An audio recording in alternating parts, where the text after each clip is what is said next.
Olá, esse é mais um episódio do nosso podcast Na Companhia Dela. E hoje estamos na companhia delas. Vamos falar sobre o autismo em adultos, quando o autismo é diagnosticado na fase adulta. Ana, seja muito bem-vinda ao nosso podcast. O Edna, obrigada por estar aqui participando conosco. Vamos começar de forma leve. Ana, no dia a dia, quem é a Ana Cristina? Então, estou muito feliz de estar aqui com vocês hoje, né? A Charlene, que eu já conheço há tantos anos, a Wavida, que já foi minha psicóloga. E quem é a Ana Cristina? A Ana Cristina é uma mulher que tem muita fé em Deus, que valoriza demais a família, assim, considero a família assim, a base de tudo. Então, minha família, para mim, é o mais importante. Sou apaixonada pelo meu trabalho, adoro trabalhar, adoro produzir, adoro estar fazendo alguma coisa e procuro viver a vida de uma forma leve e tranquila, né? Agora, hoje em dia, eu considero assim que quando eu sou feliz é quando eu tenho paz, né? Então, tipo, a paz é a minha felicidade, então eu sempre procuro ter um momento de paz, de tranquilidade no meio da correria, porque parece que é quando eu sou feliz. E que adora ajudar os outros e de estar tentando resolver as coisas, assim, sou feliz e tento ser útil. Eu acho que essa é a Ana Cristina. Nossa, é linda a Ana Cristina, né? Ana Cristina, maravilhosa. É tão importante quando a Ana Cristina falou sobre se sentir leve, se sentir em paz. É exatamente sobre isso, né? O quanto esse momento em que ela se sente à vontade para ser ela mesma, ela sente segurança. O cérebro dela libera essa segurança em relação à previsibilidade, à rotina, a entregar quem de fato ela é sem precisar, né, esconder ou mascarar. E assim, é uma coisa que a gente faz, tipo, eu fiz toda a vida e não tinha noção, né? E foi só a partir depois do diagnóstico do autismo que eu comecei a ver o quanto a gente tenta se enquadrar nas normas sociais, nos padrões da sociedade. Você tem que ser assim, você tem que ser menina, você tem que brincar, você tem que tirar notas boas, depois você tem que passar no vestibular, depois você tem que estudar, você tem que casar, você tem que ter filhos. E tipo assim, às vezes eu perguntava pra minha mãe, e se eu não quiser? E se não for, né? E assim, mas tem que ser, né? Então, tipo assim, é uma luta da gente tentar ser a pessoa que as pessoas querem. Exatamente. E você sempre sentiu ou percebia que o mundo era diferente, que... Não, gente, era impressionante. Como era, né? Que percebia o mundo de uma forma diferente. Eu sempre achava que eu era diferente. Eu sempre achava que eu pertencia a um grupo, mas que eu não encontrava esse grupo. Eu falava, gente, eu não me enquadro com ninguém, eu não pertenço a nenhum grupo. Tinha aquela sensação de não pertencimento, de eu não achar o que eu queria. Parece que eu estava meio perdida, assim. É como se fosse assim, parecendo que a gente nasce com um manual, igual a minha mãe falava que tinha de ser, e pra mim não tinha vindo esse manual. E aí então eu não sabia o que eu tinha que fazer, que hora que eu tinha que fazer, como que eu tinha que comportar. Então assim, depois que a gente teve o diagnóstico, eu fiquei pensando, a gente começa a repensar a vida. E assim, até hoje tem situações que eu chego em algum lugar e que tá cheio de pessoas, e eu fico pensando, aonde que eu tenho que sentar, como é que eu tenho que conversar, agora eu tenho que demonstrar que eu tô muito alegre, ou que eu tô, né, mais séria. Então, tipo assim, às vezes a gente demonstra que a gente é muito séria, que eu sou muito séria, que eu sou muito calada, e as pessoas às vezes usam e falam isso assim, tipo, é metida, né, interpreta mal e tal, mas não é. É porque, tipo, parece que a hora que eu chego, assim, eu fico pensando, e agora? Como é que eu tenho que me comportar, né? Porque é tudo isso, parece que tem a máscara, né, um negócio que a gente tente parecer o que a sociedade quer. É ser socialmente aceito, né? Isso. E o quanto existe um desgaste, um gasto de energia muito grande para que isso aconteça. Principalmente o que foi pontuado, que foi, nossa, minha mãe mostrava o caminho que eu tinha que ser essa menina comportada, essa menina comunicativa, que sorri, que conversa, que interage, que tem um determinado padrão. E o potencial intelectual, né, te fazia perceber quando isso estava desajustado, a sua entrega no mundo não era igual àquilo que você estava pensando e sentindo.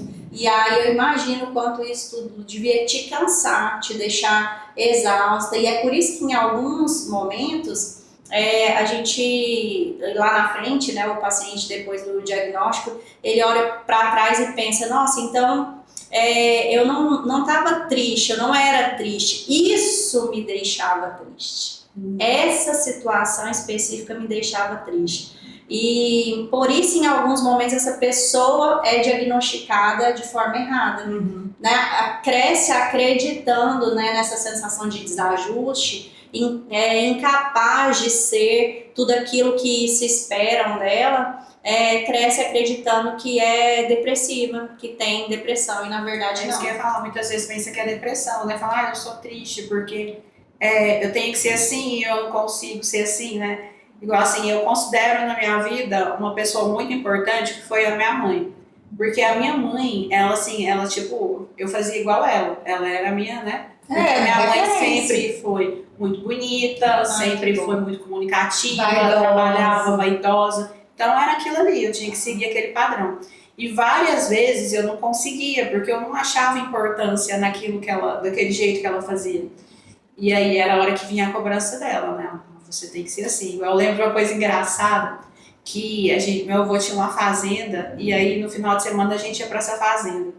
E aí aquele monte de criança brincando no meio do mato e tal, e eu não queria brincar. E eu não sei quem foi lá que tinha um bordado, a mulher bordava. E eu peguei esses bordados dessa mulher e comecei a fazer, e achei massa. E eu queria ficar bordando. Então chegava o final de semana, eu levava minhas linhas lá, sentava e bordava, e os meninos lá correndo. E um dia minha mãe me tomou essas linhas. Minha mãe tomou tudo. Minha mãe falou assim, menino não borda, menino brinca. Você não vai mais bordar, você vai brincar. Nossa, mas eu fiquei achando tão ruim, porque eu não brincar de quê, gente, né? Se eu podia bordar, fazer um pano lá, fazer um negócio bonito, né? Que todo mundo ia usar, e eu vou brincar, gente, né? Que negócio mais sem necessidade. Era igual a hora do recreio também na escola. Você não queria sair da sala? Não, eu queria sair da sala. Eu gostava de ficar na sala. Não sei se você lembra, eu não saía da sala, eu ficava dentro da sala de aula. E aí uma vez eles começaram a trancar a sala de aula para não ficar dentro da sala. Porque daí, tipo, como eu ficava, aí acabava que um monte de gente começou a ficar também. E aí começou a ficar aquele monte de gente, subir as coisas, não sei o quê.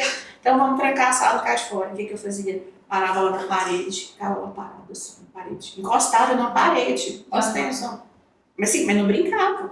Não brincava. E você te traz uma lembrança de que naquela época, se você tivesse ficado com o seu crochê, se você tivesse ficado na sala sentada, mesmo que fosse sozinha lá na hora do recreio, você teria ficado mais em paz, que é isso que você disse? Que eu acho que eu teria ficado mais em paz.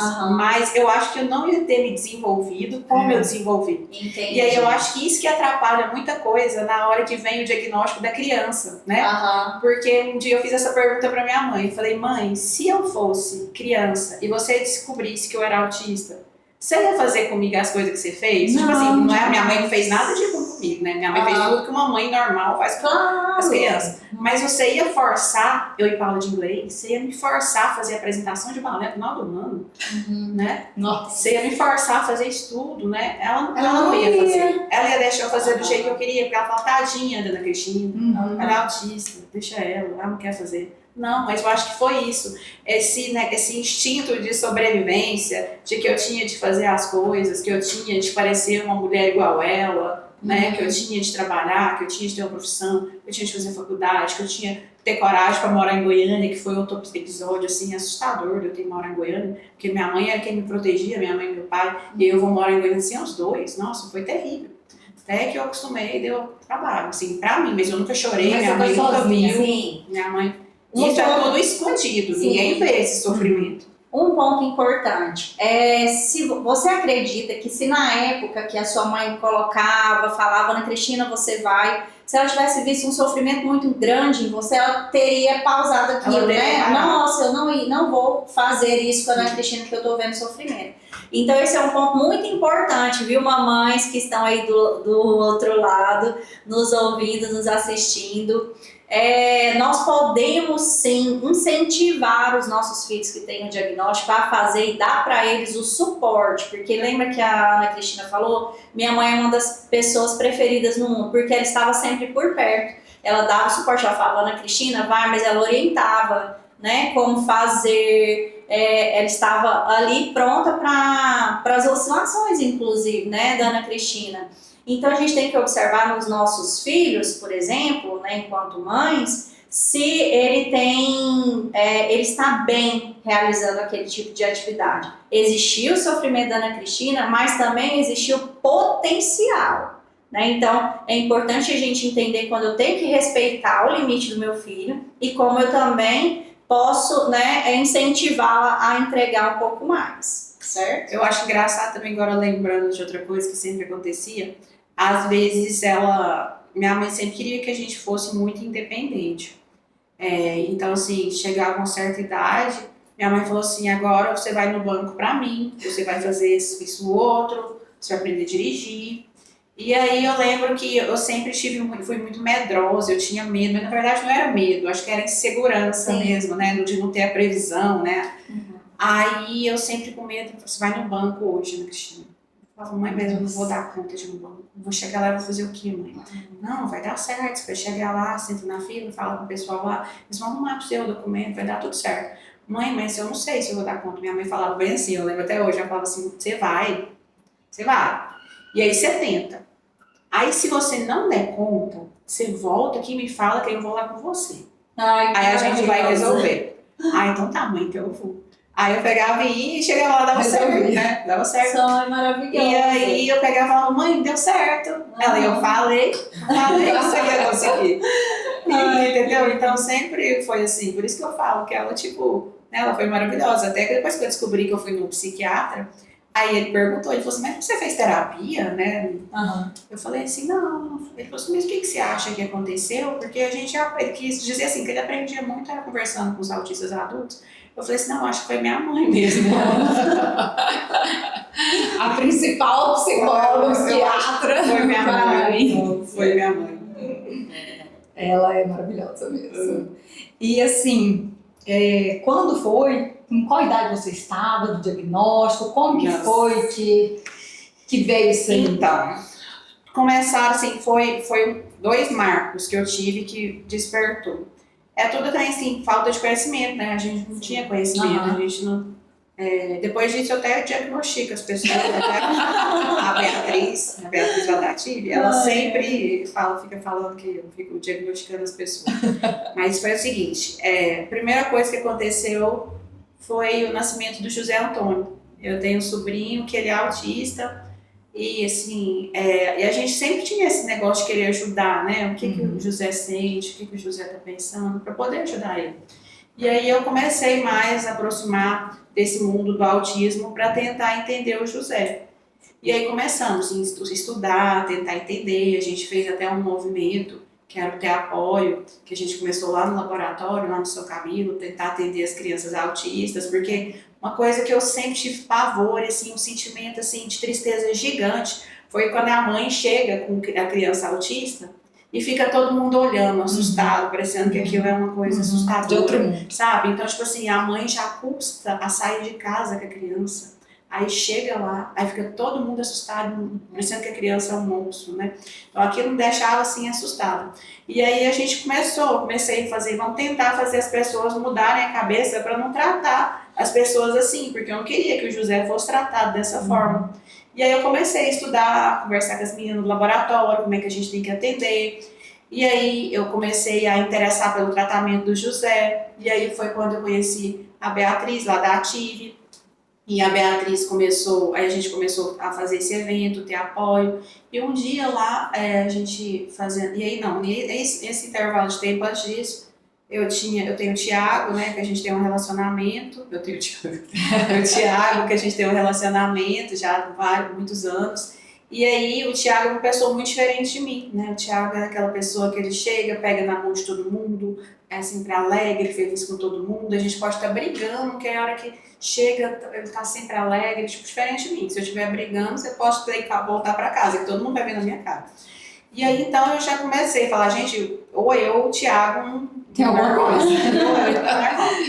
E aí veio esse evento, esse apoio. E eu lembro que foi tipo um clique mesmo, assim. Um dia a gente tava arrumando o evento era no domingo, era no sábado. Eu lá olhando, os meninos correndo, não sei o que, eu virei pra Beatriz e falei, Beatriz, será que teria condições de eu, nessa idade que eu tenho agora, eu tinha 42, Na época eu tinha 42. descobrir que eu sou autista? Ela falou assim, claro. Eu falei, mesmo? Ela falou, mesmo. Eu falei, mas o que você acha? Ela falou assim, eu já tenho uma ideia sobre você, mas isso não é assim, tem todo um processo, Sim. tem os testes, vamos conversar sobre isso depois. Eu falei, mas eu posso fazer? Ela falou, já queria fazer naquela hora, né? Faz agora comigo, assim. Ela não é assim, você está pensando, vai demorar uns 3 meses esse estado sai. E aí, depois que terminar o evento, a gente organiza, eu vou arrumar uma psicóloga para fazer com você, porque eu não vou fazer. Sim. Mas a gente vai fazer. E aí foi. E aí foi aquela história, e eu super, né, assim, curiosa para saber. E lá em casa todo mundo brigando comigo, contra, para que isso? Você já cresceu, você já fez tudo, o que mais, né, que você quer descobrir agora? E eu não, e aí teve uma parte que era entrevista com uma pessoa da família. Sim. E aí ninguém da minha família queria, né? Porque todo mundo da minha família estava achando que eu era louca. Aí tinha a Ana Cláudia, minha irmã, que mora lá em Brasília, eu peguei e falei, Ana Cláudia, vai ter que ser você, porque aqui ninguém quer ir responder. Aí ela falou, não, então tá, pode ser, né? Por escrito, fala para as meninas mandar um papel para mim, eu escrevo, né? Aí a Ana Cláudia respondeu, mandou, e aí saiu o resultado. Aham. E aí saiu o resultado. E aí eu era autista. E aí naquela hora que eu fiquei sabendo, a primeira coisa foi aquele alívio, sabe? Assim, eu falei, nossa, tudo se resolveu. Agora tá tudo explicado, acabou, tá tudo esclarecido. Tá tudo encaixe. Foi. Aquele manual que você queria que tivesse Já tava com ele. Achou o manual. Já tava com ele. Aham. E aí eu fiquei assim, né, pensando, aí me veio na cabeça aquilo, tudo que aconteceu, aquele negócio de ficar parada, escorada no muro da Aí escola. volta um filme, né? Fiz tudo. Passa um filme. Parece que desde o dia que eu nasci, a minha mãe contar que eu era super quietinha, minha mãe falava que fazia o almoço, me deixava sentada em cima da mesa da cozinha e falava assim, Ana Cristina, você não mexe. E você não mexia, né? Na infância que não sabia brincar, Isso. não conseguia brincar. Tudo se explicou, escola, tudo se explicou. Sim. E aí existe uma ressignificação também. E daí, mas aí passado uns dias, aí eu comecei. Eu falei, gente, porque aí parece que tem uma coisa lógica na cabeça, né, gente? Mas será que é isso mesmo, né? Uhum. Será que está certo? Será que esse teste está certo? Vou procurar um psiquiatra, né? Porque, na verdade, eu acho que é o médico que vai ter que me falar isso. Sim, é uma Mas esse relatório. A avaliação é uma sugestão de diagnóstico. Eu vou ter que ir lá no médico. Aí eu fui com meu relatóriozinho, meu papelzinho debaixo do braço, lá a pastinha. Cheguei Foi lá, sozinha? Sozinha. Porque ninguém, todo mundo falou que eu já tinha papel para parar com isso. Para com E eu isso. já tava, né, passando do limite. E aí eu peguei e fui num médico conhecido. Cheguei lá com meu papelzinho e ele falou assim, larga isso, você toda a vida foi desse jeito. Eu pensei demais, é isso mesmo. A gente nasce, né? Eu fiquei agora, né? Eu não virei. Não, aí eu peguei e fui embora, nossa, arrasada. Eu falei, meu Deus do céu, agora então eu deve ser doida, porque alguma coisa eu sou, né? E autista não é, então pra eu largar pra lá. Falei, não tá certo isso, é porque ele não entende, eu vou procurar outro médico. Sim. Aí eu procurei outro médico. Aí o médico pegou. Que bom que você falou teve assim, essa linha de raciocínio. Esquece. Meu Vive Deus. sua vida. Tá bom do jeito que tá. Aí eu falei, não, gente, não consigo mais viver desse jeito. Eu preciso saber. Ou eu sou, ou eu não sou. Mas eles falavam esquece no sentido que você não era? Não, quando você, voltar com isso. isso, você Ah, viveu a sua vida inteira. Já chegou até Já aqui. chegou até aqui, esquece isso, você está procurando problema e na verdade não é nada disso. Não é procurar problemas, Era a é solução. encontrar respostas, encontrar a solução. encontrar a solução. Não tava procurando. O problema, na verdade, né, Ana Cristina, é passar uma vida inteira achando que tem uma doença, achando que está desajustado, que não está bem, que não está feliz, que pode até inclusive ter um transtorno, né, depressivo, ansioso. Esse é o problema, é não ter respostas. E aí, por último, eu ainda não conformada, né? Porque Você foi num terceiro Fui no psiquiatra. terceiro psiquiatra. E aí, dessa vez, eu fui no psiquiatra que atendia até meu sobrinho. Não vou ler porque ele entende, né? Ele não vai ter perigo. E aí, eu cheguei lá, falei, só que dessa vez também vai ser diferente. Dessa vez eu não vou chegar com a minha pastinha. Entendi. Dessa vez eu vou usar outra tática com ele. O que ele vai me falar? Eu tô testando já o médico. Aí, cheguei lá, né? Porque ansiosa eu sou toda a vida, então, né? E eu tava muito ansiosa porque eu tava vivendo uma fase que eu tinha saído lá do laboratório, tinha começado a trabalhar no café. E aí lá no café tudo novo, eu não entendia nada e aquele medo de fazer as coisas erradas, né? E aí eu já tava meio ansiosa mesmo, ainda veio esse negócio do diagnóstico. E ele já te conhecia? Assim, você levava o Médico? José? Não, nunca tinha visto ele. Ele nem sabia que eu tinha parentesco com José, nem sabia. Cheguei lá como uma desconhecida mesmo. E aí eu peguei e falei pra ele. Falei, olha, eu tô muito ansiosa, tô acontecendo isso, não consigo concentrar, não consigo pegar e ler um livro, não mudei meu trabalho, eu preciso estudar, não tô conseguindo concentrar. E aí ele começou, né? Começa aquela conversa. Ele começou a investigar. Desde pequena, ele começa a conversar. E aí, quando já tava, tipo assim, quase pra ele me falar que eu era autista mesmo, né? Sim. Aí eu peguei e falei, agora fala, né? Senhora, e ainda aconteceu uma coisa. Eu tenho um sobrinho que é autista e eu me envolvi muito com essa causa. E aí eu conheci umas pessoas que trabalham com autismo e eu resolvi fazer um teste. E aí eu falei, e aí? Ele falou, e aí no teste deu que você é autista. Então. Aí eu peguei e falei, como é que você sabe? Ele falou assim, eu ia te falar que você fez esse teste à toa. Porque se você tivesse vindo aqui, eu tinha te contado isso. Olha. Aí ele falou assim, você é atípica, ele foi falar, né? Você é atípica, autista, nível 1 de suporte, mas eu acredito que você, pela história que você me contou, você já chegou a ser um nível 2 em alguma época da sua vida. E eu acho que você é o sonho de toda mãe que tem um filho autista.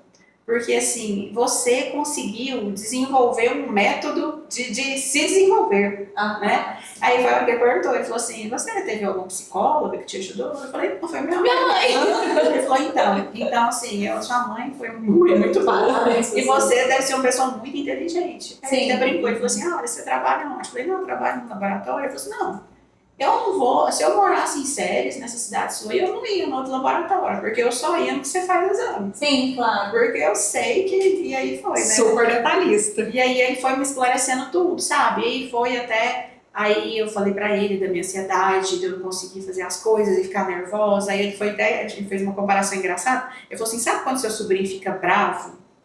Que ele não consegue uma coisa, e aí ele chora, e às vezes ele até belisca, acontece isso? Eu falei, acontece. Assim, pois é, se o seu sobrinho não soubesse o que você sabe hoje, você fazia a mesma coisa. Né? Tipo assim, você fazia a mesma coisa, você ficar com raiva, você ia briscar. Por quê? Porque você já sabe que você não pode. Sim, e durante... Mas ele não sabe, ele vai aprender e vai chegar a ficar igual a você.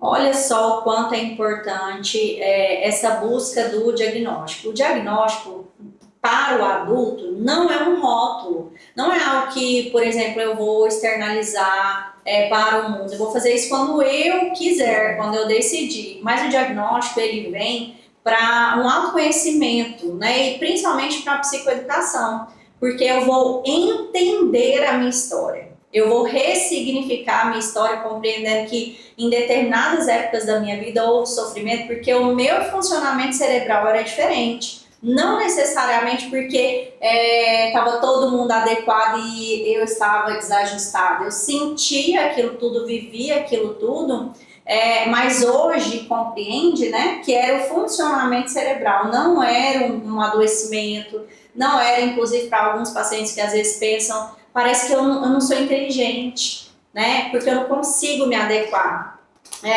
Eu sinto que eu sou diferente de todos os outros, eu me sinto inferior a algumas pessoas, porque eu não consigo fazer essa mesma entrega. E quando vem o diagnóstico e esse paciente consegue olhar para a própria história e ressignificar, ele ressignifica também a autocobrança. ele começa a entender melhor e a lidar melhor com as situações presentes e futuras, porque ele consegue entender o que eu preciso, na verdade, respeitar em mim, né? O que eu posso me poupar. Isso tudo é muito importante, não é, Ana Cristina? Isso. Depois do diagnóstico, você acredita que vive melhor? Eu acredito que eu vivo muito melhor. Ai, Eu vivo mais em paz. Esses dias a Charlene tá rindo, porque esses dias a minha mãe, a gente encontrou e a Charlene tava falando, a gente tava falando sobre isso, minha mãe falou assim, ela vive, porque eu vivo preocupada. Porque, tipo assim, o que eu escondia e eu fingia que tava tudo bem, agora Agora de boa. Sim, aham. E a mãe dela falou, você vai em tal lugar? Não vou, porque eu não gosto de ir, porque eu não quero ir.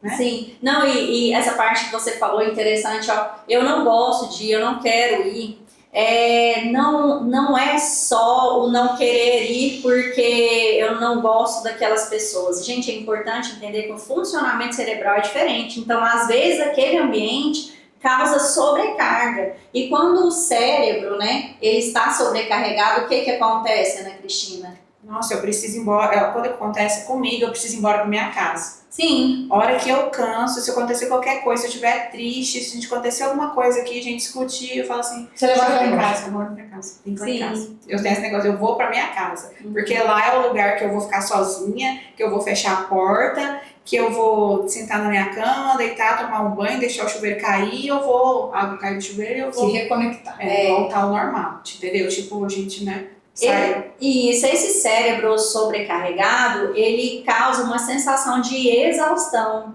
E é por isso que é tão importante o diagnóstico, por exemplo, né, profissionais da área. Tão importante o diagnóstico porque essa pessoa ela vai começar a entender o que sobrecarrega o cérebro dela. Quais são os estímulos sensoriais que sobrecarregam o cérebro dela? A vida social, qual interação não sobrecarrega o cérebro e qual interação sobrecarrega o cérebro? Né? Qual o comportamento, no caso dela, ela já adotou qual que traz para ela uma regulação emocional, né? Frustrou ali na rua, eu vou para casa e faço o quê para me regular? Então, o diagnóstico, ele não vem para eu mostrar para o mundo e falar eu sou autista, vem para eu me atender, eu me acolher, direcionar a minha vida de uma forma que eu viva em paz. Viva melhor e viva em paz. Isso, é muito isso, é procurar a gente viver em paz. Porque é igual a gente estava falando, a hora que eu peguei o laudo, foi aquela sensação de alívio, entendeu? Pode ser que para minha mãe lá, ela ficou achando que eu tava diferente. Uhum. Mas é porque agora ela conheceu a verdadeira Cristina. E aí, até entrando no assunto, quando eu sinto em paz, é quando eu tô perto de pessoas que eu não preciso fingir. Não precisa. Que eu posso ser do jeito que eu quiser e tá bom. Uhum. Então, assim, por isso que tem hora que a gente fala assim, por que você tem mais afinidade com uma pessoa e menos por outra? Por que você conversa com uma? Porque, tipo, por que você conversa com a Charlene? Porque com a Charlene eu posso ser do jeito que eu quiser. Se eu posso... não, Charlene, não quero não, tchau. E tá tudo A gente certo. encontra ela na sorrindo, não, tá, tchau, nem conversa, eu converso, beleza, ela não tá importando se eu tô... Vai aceitar tudo isso, Ana Cristina. Porque se for uma pessoa e falar assim, nossa, Ana Cristina hoje passou, né, mal conversou comigo, ontem ela conversou até, hoje ela não conversou. Porque não é porque também sou bipolar, é porque às vezes naquela hora eu tava pensando em alguma coisa que eu precisava resolver. Que você simplesmente foi, eu não resolver. pensei, não. Pensei que eu tinha que resolver sair, larguei a Charlene lá. Tá vendo tanto que é importante a gente respeitar as pessoas? Porque às vezes um comportamento aqui que parece para você uma negação ou isolamento ou simplesmente não me cumprimentou, na verdade, gente, existe um mundo inteiro a respeito daquele comportamento. E principalmente, eu quero que isso fique muito claro, existe um funcionamento cerebral, vai muito além do que a maior parte das pessoas entendem. Então a gente precisa respeitar o outro como o outro é, entender que para o mundo do outro ele é o centro. No meu mundo eu sou o centro. No mundo da Charlene ela é o centro. Eu não posso achar que porque a Ana Cristina não me cumprimentou é algo contra mim. Não, é sobre ela. Sim. É muito interessante, né? Assim, é o jeito do cérebro comportar mesmo, assim, não tem explicação. E uma coisa que é engraçada também é que ninguém é igual ao outro, né? Não. Tem uns que vai ter uma afinidade, tem uns que até tem facilidade com convivência social e tal, né? Tem uns que vai ter mais, né? Tem uns que tem mais facilidade intelectual, outras que tem mais dificuldade, né? Então, tipo, não é uma regra, né? A gente falando assim, todo mundo que for autista tem que comportar igual eu, né? Não, às vezes eles vão comportar de outro jeito, né? Exatamente. E tem alguma... Pode falar. Alguma coisa que te sobrecarrega mais? Por exemplo, barulho, local com muitas pessoas? Tem uma coisa que, sim, eu fico louca. É a previsibilidade. Se eu não tiver, Falta de previsibilidade. se eu não souber o que vai acontecer. A falta de previsibilidade A gera em falta de você previsibilidade. uma exaustão, né? Porque você não tem como você se preparar para aquilo. Uma das coisas que é muito importante é pontuar sobre essa questão da espontaneidade, né? Como que é para você isso? Tem como ser espontâneo? Não tem como ser espontâneo. Porque se você me pegar de surpresa, pode ser que você vai decepcionar. Então você é uma pessoa que nunca gostou de surpresa? Não vem Tipo assim, fazer festa surpresa? aniversário, eu vou te fazer uma festa surpresa. É perigoso você dar ruim, sabe por quê? Você vai chegar lá, hora que você chegar com o bolo, eu vou olhar pra sua cara, tipo assim, por que você tá fazendo isso? Como é que você não me falou?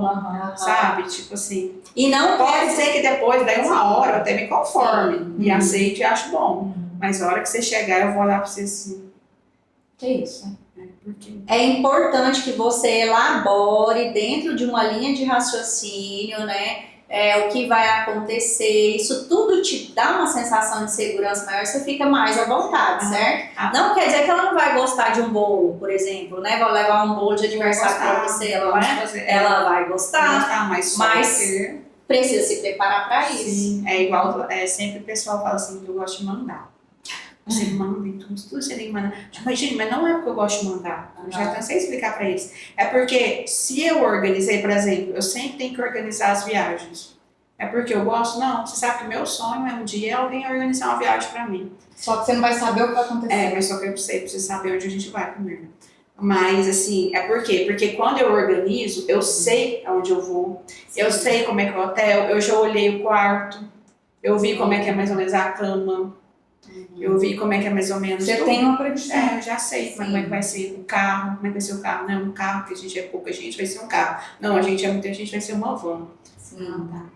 É longe, é perto, entendeu? Então tem esse negócio. Então não é questão de mandar, porque se eu organizar, eu já sei como que vai ser. E aí, por conta disso, acaba que como a gente faz tanto isso, a gente acaba desenvolvendo essa habilidade de coordenar e de fazer as coisas. E aí, né? Mas não era assim porque eu queria, porque é uma necessidade. Porque pra mim facilita a minha vida sendo assim. Desmarcar uma coisa comigo. Desmarcar uma coisa comigo é uma coisa muito grave também. Sim, verdade. Porque deixa eu te contar uma coisa que aconteceu que você não sabe. Pode contar. Uma vez, eu tinha uma consulta marcada com a Charlene. Marcada com a Charlene, e a Charlene teve um problema com, acho que a filha dela, lá na casa dela.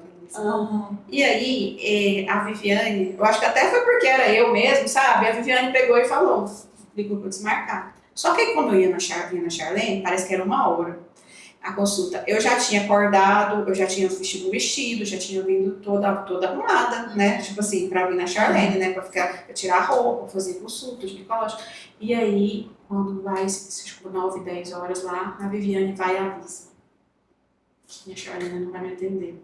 Tudo bem, não era urgente, não era consulta de rotina, não tinha nada, só. Mas você já pensou? Um dia antes, eu comecei a preparar para ir na Charlene. Começou a se preparar. Eu sabia que eu ia 1 hora, eu ia chegar atrasada no serviço, né, assim, atrasada. E eu já tinha refeito a minha vida chegando 3 horas no serviço. E aí agora eu não precisava mais, entendeu? Na verdade era até bom, né? Mas você não tinha aquela sensação de GPS perdido, que ele ficou rodando, na hora que a Viviane falou, minha cabeça falou, até eu recalcular a rota, eu consegui seguir o dia. Então, você já teve em outra fase de sua vida um outro diagnóstico, Ana? Tive. Em outra fase eu tive na época que eu fui morar em Goiânia, né? Como eu falei pra vocês, que foi uma época, assim, sofrida também, porque sozinha, né, sem a minha mãe para poder dar uma copiada dela. Aí a minha mãe, eu tava muito nervosa, ansiosa com o vestibular, né? Que o vestibular era muito concorrido na época. E aí a minha mãe pegou e sugeriu que eu fosse uma psicóloga pra gente tentar me acalmar, né? E aí a psicóloga pegou e falou que eu tinha transtorno de ansiedade generalizada, né? E aí então aí foi esse diagnóstico. Eu acho que eu também já acho que teve outra vez também. Porque por eu ter esse comportamento que às vezes incomodava a mim, né? Que minha mãe percebia que me incomodava e minha mãe percebia. Algumas vezes minha mãe procurou atendimento, né? Psiquiatra, psicóloga, como pra mim. E aí acho que foi umas 2 vezes que eu tive esse diagnóstico de ansiedade. Porque né, essa agitação, essa insegurança, essa insatisfação, parece, né, vontade de descobrir alguma coisa que eu tinha, né? Desajuste, né? Por isso que é tão importante nós olharmos com cuidado para os diagnósticos, né? Os diagnósticos que nós já temos, ou até mesmo os que vão vir aí para os nossos filhos, ou até para nós, gente, e questionar. É importante a avaliação neuropsicológica para dar sugestão para esse diagnóstico do ponto de vista científico, né? Entendendo que tem muitas pessoas que têm diagnósticos de ansiedade, que é o TAG, né? Transtorno de ansiedade generalizada, de depressão e, na verdade, são autistas, têm um funcionamento cerebral diferente e às vezes tomam medicação uma vida inteira, né, Ana Cristina? Sim. E que, na verdade, não precisariam do medicamento, mas de adaptações no dia a dia, fazendo o acompanhamento psicológico correto. Uma outra coisa que eu acho também é que, como a Ana fez, ela procurou 3 profissionais porque ela sentia que não era aquilo. Então, assim, às vezes a gente faz muito isso com filhos, né? Que a gente não concorda com aquilo, a gente busca um outro diagnóstico. Eu acho que a gente tem que fazer isso conosco mesmo. Porque se você está sentindo, né? Você tem aquele feeling que algo está errado, você tem que procurar um outro diagnóstico, um outro profissional, uma segunda opinião. Porque realmente existem N profissionais aí, né? E a gente sabe que a gente sempre tem que ter uma opinião daquele que sabe mais sobre aquele assunto. E lembrando também que está tendo muito diagnóstico. Sim. Está uma era de super diagnósticos, né? Então, até para isso, né? Se você recebeu esse diagnóstico, opa, vou pedir uma segunda opinião. Ou se você acha que tem e não foi dado, vou pedir uma segunda opinião. Eu acho que isso vale a pena, né?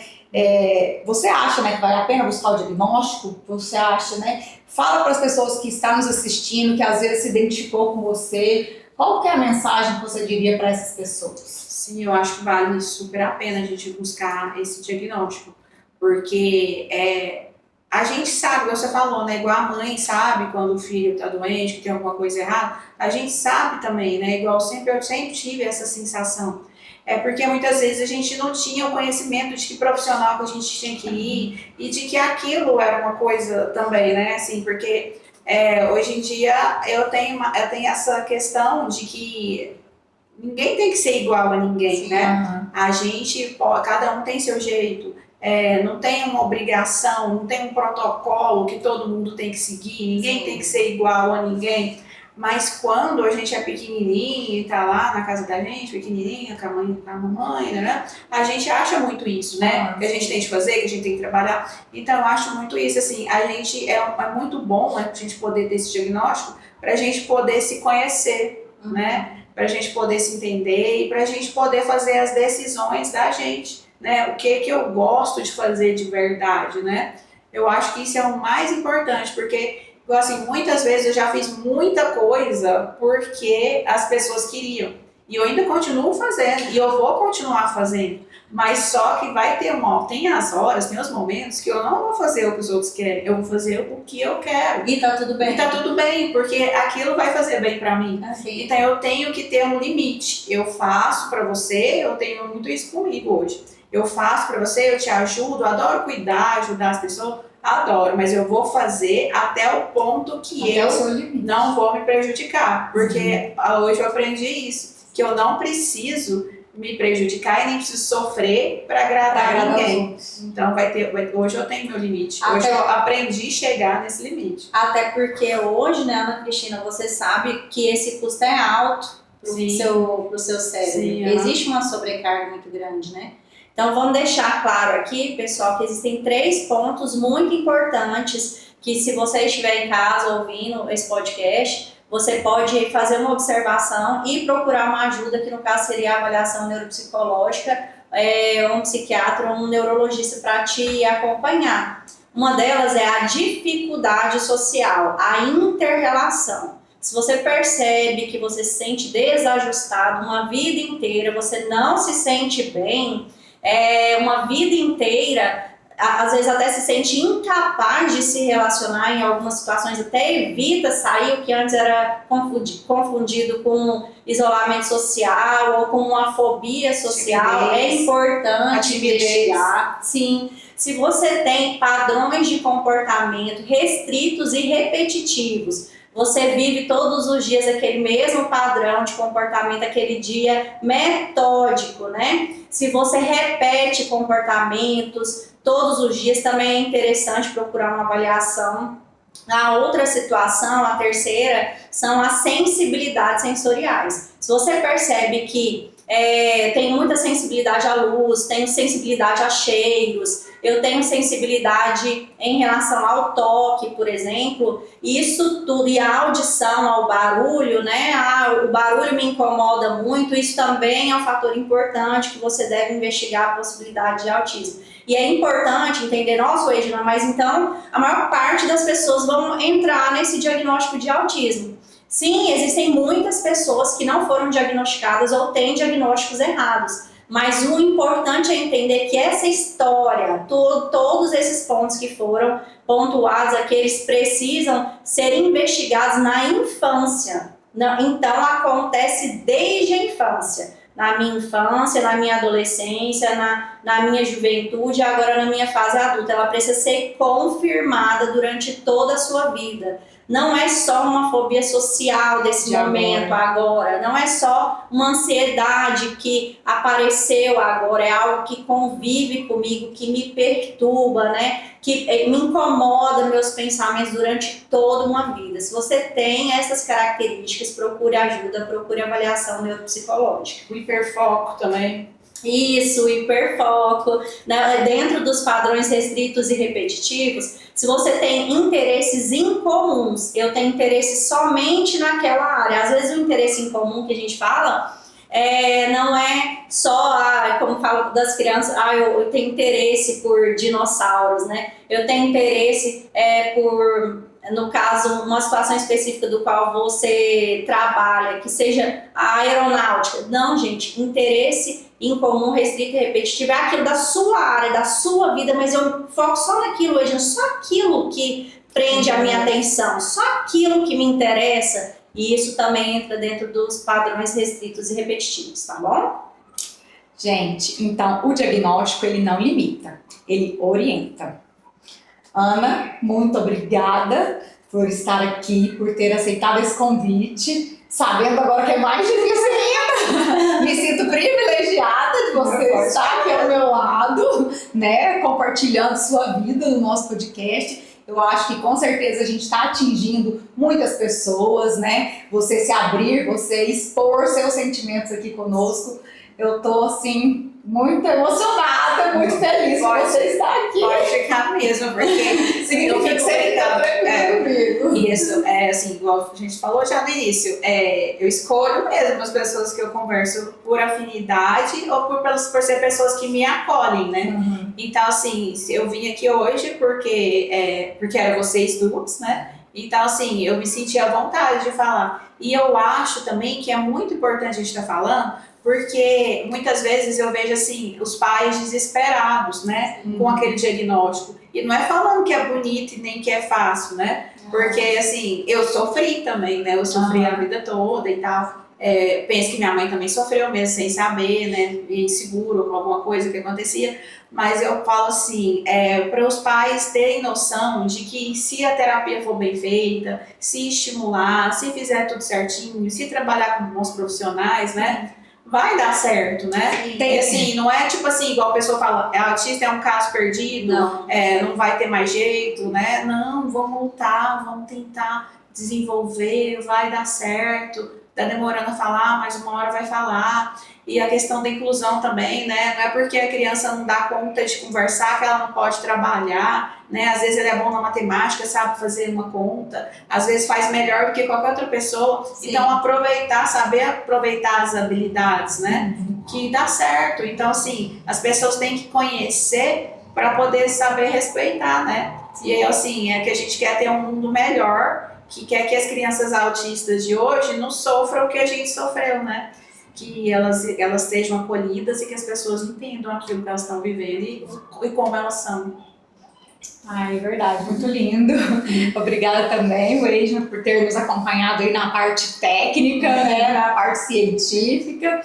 E só falando que nós estamos de azul, sim, porque esse mês de abril é considerado, né, a conscientização do autismo. Então, no mês de abril, a gente vai ver aí essa conscientização do autismo, falar sobre autismo que está tão presente na nossa realidade. E histórias como essa da Ana Cristina mostram que o autismo não é sobre limitação, é sobre compreender diferenças. E quando há acolhimento, há desenvolvimento e qualidade de vida.